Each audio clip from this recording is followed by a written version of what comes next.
Hey there, ready for a deep dive into something fascinating?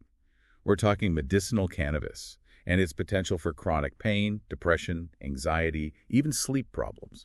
Yeah, and there's a ton of research out there, but we're zeroing in on a brand new study, literally just hit the presses, Yeah. that followed patients using prescribed cannabis for a whole year. And the findings, well, let's just say they're pretty interesting. So before we jump into the weeds, um, why does this even matter? Well, because chronic pain and mental health issues, they're massive burdens on people, right?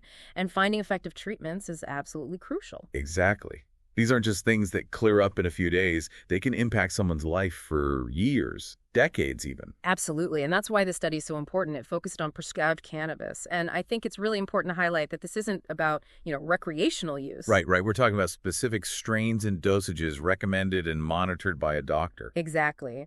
And what they found was, well, there were some pretty noticeable improvements in chronic pain, depression, anxiety, and sleep. Okay, so when you say noticeable, what are we talking about here? Give me the numbers. Well, for those with chronic pain, they saw their pain scores decrease by an average of 30%, with some reporting even up to 50% reduction. Wow, 50%. That's huge. It could be life-changing for a lot of people, that's for sure. Absolutely. I mean, think about just being able to move more freely or even just enjoy your day without that constant pain. Exactly. And another thing they found was that a good number of participants actually were able to reduce or even eliminate their use of other pain medications. Which, let's be honest, those often come with their own set of issues, right? Like Yeah. dependency and side effects. Absolutely. So this isn't just about masking the pain. It might actually be helping people manage it more sustainably in the long run. Right. And what about the mental health aspect? You mentioned improvements there as well. Yeah. And this is where I think the study gets really fascinating.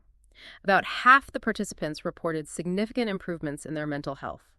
We're talking about feeling less anxious in social settings, a decrease in that general sense of stress and anxiety, even better sleep quality.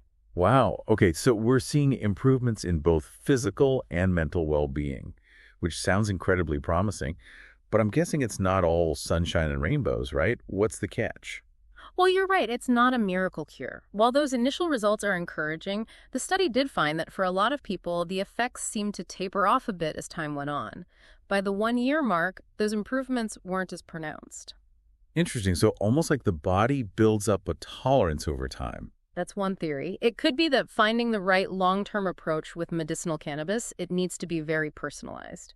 So what works for one person initially might need to be adjusted down the line. Exactly. And that sort of highlights the need for more research, especially when it comes to long-term use. For sure. And speaking of things to be aware of, what about side effects? Did the study touch on that at all? Oh, absolutely. They did report that side effects were actually fairly common, although mostly mild.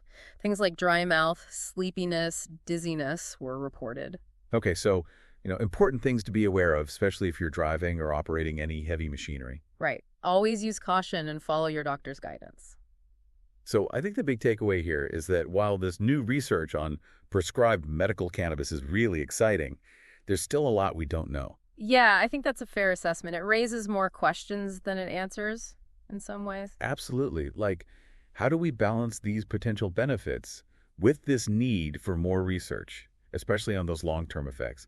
And how do we make sure people have safe access and are using it responsibly? Exactly. It's a complex issue with a lot of moving parts. It really is. But I think this study at least opens the door for those important conversations and hopefully even more research. Something for everyone to think about as they continue their own deep dives into this topic.